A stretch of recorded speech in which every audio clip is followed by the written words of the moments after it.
Good morning, Bone. Morning, Gary. How are you? Outstanding, man. There's a lot to cover.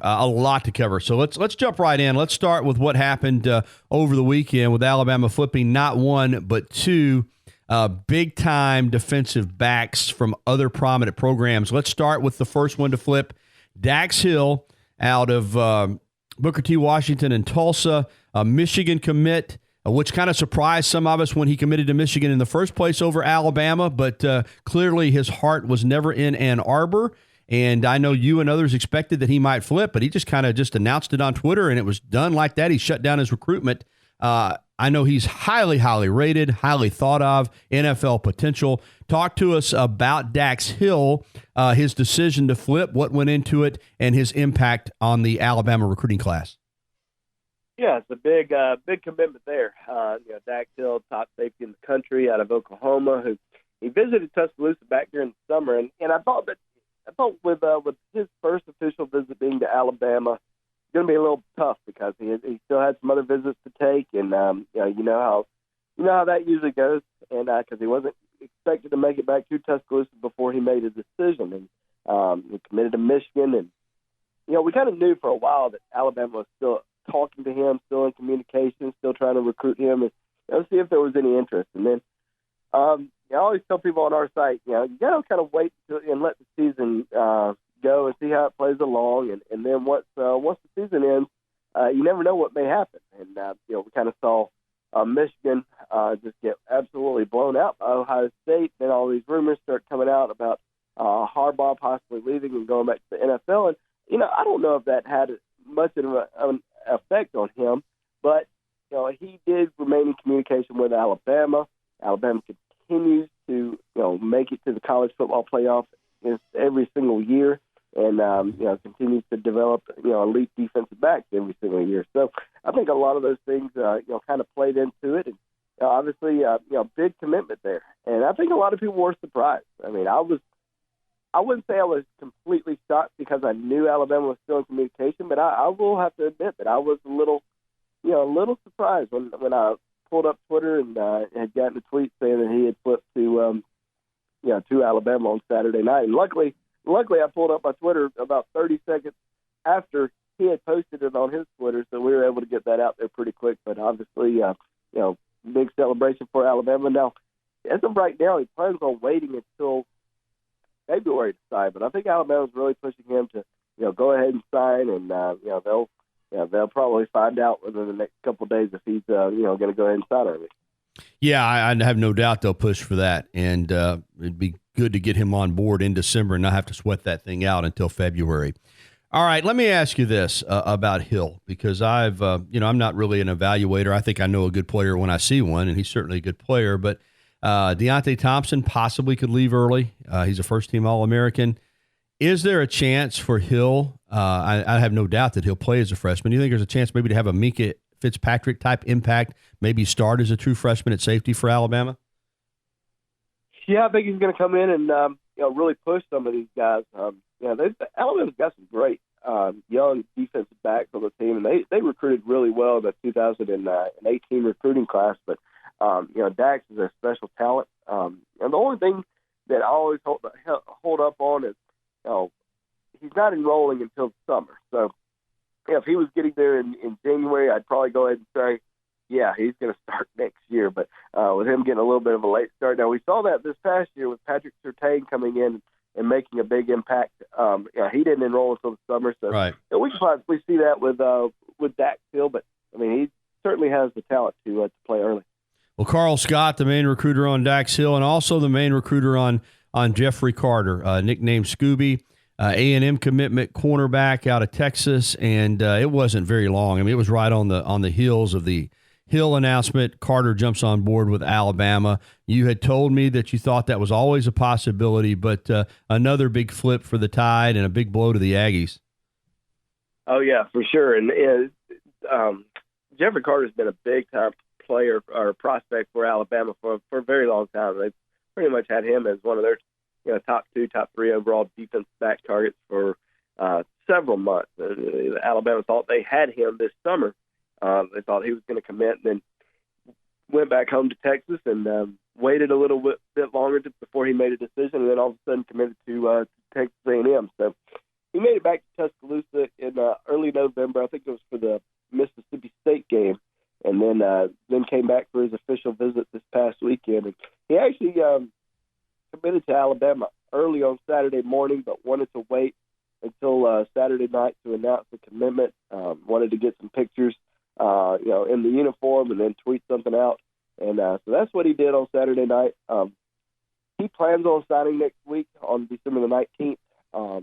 Plans on enrolling early, but I still think that I think Alabama's going to have to watch out for A&M all the way up until that point, because they're still recruiting him. I think they're still listening a little bit. A&M was supposed to have an in-home visit with him this week, and just getting a sense from talking to his dad the other day, it almost seems like his family would prefer him to be staying in Texas, staying a little bit closer to home, which most families do. That most families want you to stay a little bit closer to home, but at the same time, he said, "Hey, listen, this is my son's decision, and we're not going to hold him back from choosing whatever school he feels like is best for him." And as of right now, he believes Alabama's the best fit for him.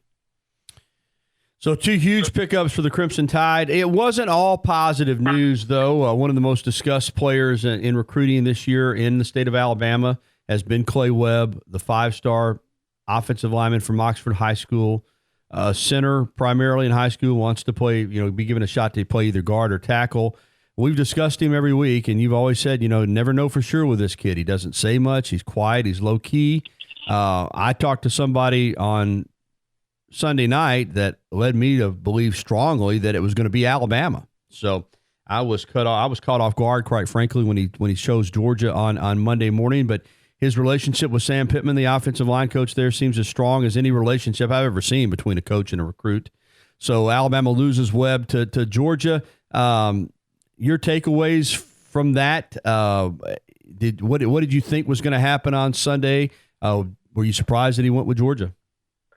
Not surprised. That was actually my final prediction. It's probably been my prediction for a while. And of course, if you go on Rivals and look at my prediction on the Rivals forecast, I have Clay predicted to Alabama, and it was of course that prediction was made back in September. So a lot has changed since then, and then we made a final prediction the other day of Clay to Georgia. But I was not surprised at all. I've been hearing a lot about Georgia lately. They've been heavily recruiting him. They've done a good job. He has his mom's side of the family lives in Athens, and so that doesn't surprise me at all. I've been hearing that there's a good chance that he might end up moving back over there as well. So, they did a good job recruiting him. I mean, obviously Alabama would have accepted his commitment, no doubt. But at the same time, and I said this the other day, Alabama's not going to go recruit another center or guard in this class. I mean, they're pretty much done. So he was more of an elite player that they would have taken rather than a position of need. I mean, obviously, you'd want a good kid like that, a really awesome offensive lineman like him in your recruiting class. But at the same time, and we're going to see this, a little bit over the course of the next few weeks, or I guess the next week leading, and then in January, is Alabama's going to probably start taking more elite players rather than we've got to get a need here, we got to get a need there. I think it's more going to be about the players than it is about the position. And with Clay Webb, like I said, it's really not a big position of need. Alabama has 3 kids who are probably going to play on the interior in their recruiting class right now: Darian Dalcourt, Tanner Bowles, and then I think Pierce Quick will have a good chance to slide into the inside as well. All right, the early national signing period begins next Wednesday, so there's a lot of work going on right now in these recruiting offices around the country, and that includes Alabama. Let's get some updates on some guys that the Tide would like to sign. I know you had an update recently on Nakobe Dean, the linebacker out of Mississippi. What's the latest there? Well, the latest there is that I think a lot of people are getting a lot of conflicting info about him. Nick Saban had an in-home visit with him on Tuesday night with Pete Golden, the linebackers coach, and it seems like Alabama feels good about him. It seems like LSU has a different feel about him. Georgia has a different feel about him. Ole Miss has a different feel about him. So, it's going to be a long week. Everybody trying to figure out what he's going to do, and different predictions and different stories that are going to come out on him. But, yeah, I definitely think that Alabama is still, very much here in the picture. Just it's hard to say what he's going to do. And I know there's a lot of people on the Alabama side that feel good about him, but there's a lot of people on the Georgia side that feel good about him, and even LSU. LSU's starting to come in pretty strong after he took an official visit there this weekend. Now, I plan on spending a little bit of time with Nakobe today, heading down to Montgomery. He's going to be playing in the Alabama-Mississippi All-Star game. So maybe we can get a little bit of scoop there from him and figure out, get a good sense of what he's going to do. But as of right now, it seems like he's keeping everybody guessing. You would think with Carter and Hill committing that Alabama might not be hot and heavy after defensive backs at this point, but they still continue to recruit several. Let's run them down. Let's begin with Noah Pola-Gates, the four-star DB from Arizona, who has long been an Alabama target. What do these commitments this weekend mean for him? Not much. I keep seeing people say that he's no longer a take for Alabama, that Alabama's focusing on some other guys. Well, that's not necessarily the case. They've got three guys that they really like, and they're going to take one. And it's going to be whoever decides to commit first. And Noah Pola-Gates got a visit on Monday night from Tosh Lupoi. Nick Saban visited with him last week, and he's been a major target for Alabama for a long time. So I think he's going to sign next Wednesday, but he's going to wait to announce his decision sometime. I think it's on January the 19th at the Polynesian Bowl. So he's going to sign, but he's going to keep it pretty quiet as to where he signs to. So we'll see if that can remain quiet. But he's definitely one of the Alabama's key targets. Along with two other defensive backs. As you mentioned, Marcus Banks, the four-star out of Texas, who Nick Saban had an in-home visit with yesterday. I think it's probably Alabama or Texas A&M with him, former LSU commitment, but it definitely has high interest in Alabama. Took an official visit earlier last month, And then I guess the third one would be Jordan Battle, right. Four-star safety out of St. Thomas Aquinas. I've been in communication with his dad a little bit this week, and there was some talk that he was going to make a decision on Monday or Tuesday or possibly Wednesday. Well, Ohio State head coach Ryan Day wanted to do an in-home visit with him before he made a final decision. I think that's going to happen. I think it's happening tomorrow, so we'll probably see a final decision of him on Friday. So, in my opinion, it comes down to whoever commits first. And it looks like Jordan Battle is going to have the first opportunity if he's going to be announcing on, maybe on Friday or Saturday. Boy, I guess it just again is an example of how well Alabama recruits that you got three outstanding DBs on the hook and can only take one of them to round out this class. It's unbelievable. Andrew Bone with us here on the Bud Light Hotline, powered by Adams Beverages, his weekly Alabama football recruiting report. All right, running down some key targets for Alabama. Let's get to the IMG guys. Trey Sanders, the running back. I'll be honest with you, Bone. I don't feel as comfortable and confident about him as I have in the past. I mean, it just seems like he's just playing this thing out. And, what's the latest? What are you hearing on Trey Sanders, the running back out of IMG Academy? Well, Trey is one of those kids who, it seemed like it's been Alabama the entire time. And I think he pretty much has given Alabama a strong indication since about the spring that, this is where he was going to end up.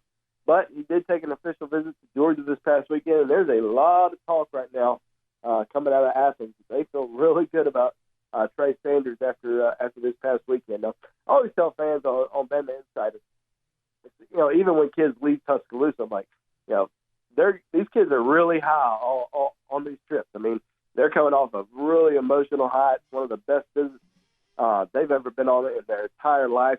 You just can't really you got to let the dust settle a little bit. I mean, we saw several years ago, Cyrus Kwanzaa took his final official visit to Auburn and committed to Auburn on national signing. Days later, went to Alabama. So you have to kind of let that emotional high die down a little bit, and then try to figure it out, sit down with your family, and make whatever decision you want to make. But I certainly believe that Georgia has positioned themselves at least to be a big-time challenger to Alabama. I don't think he's going to end up at Florida.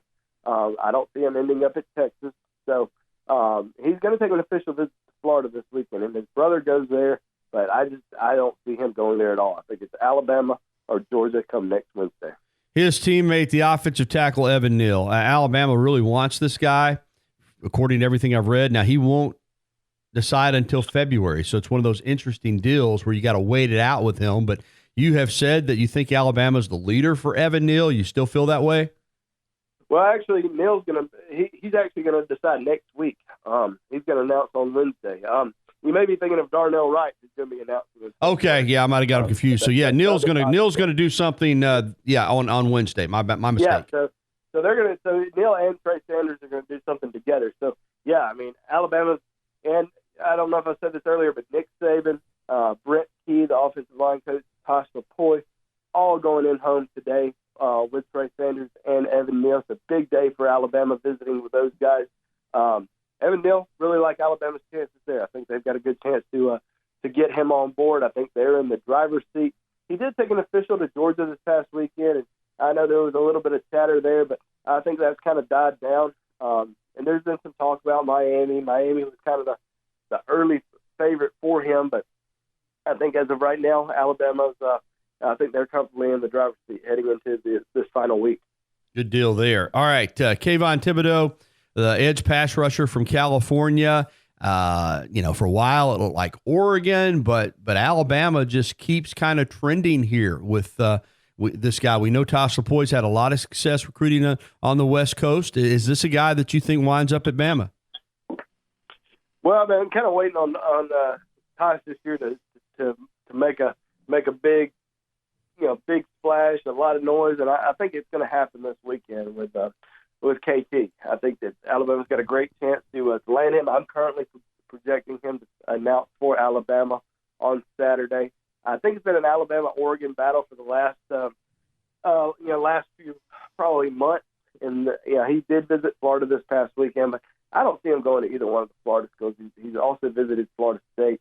He visited USC, but there's just been so much coaching turnover over there, and probably a lot of uncertainty about Clay Helton's future anyway, because he's probably going to be on the hot seat heading into next season. So I think they're out. I think it's between Alabama and Oregon, and after some in-home visits with him and his family, Nick Saban had an in-home visit with him last Wednesday, and then Tosh LaPoy went in on Sunday night, spent some time with his family.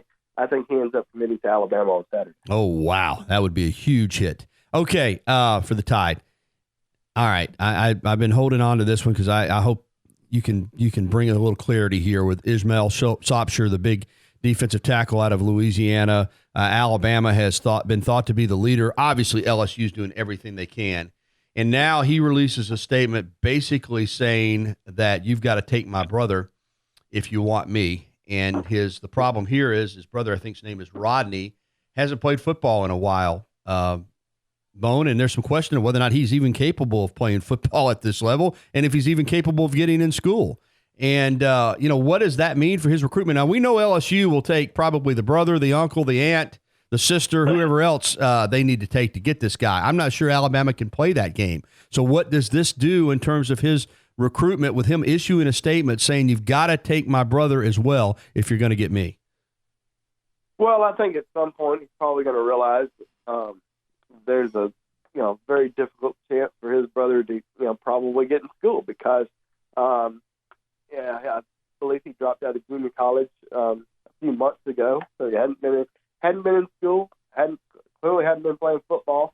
I think there's some schools that have made some promises to him that they're probably not going to be able to keep. And I know that LSU has come out and said that they've offered his brother, they want him. But come January, I think from what I've been hearing from some of my LSU contacts, I think come January, they're probably going to have to be real with him and tell him, hey, we're not going to be able to have a spot for your brother, or maybe they do sign his brother and then just place them in another junior college. I don't know what they're going to end up doing, but it'll be interesting to see what happens. But I still think Alabama's his favorite.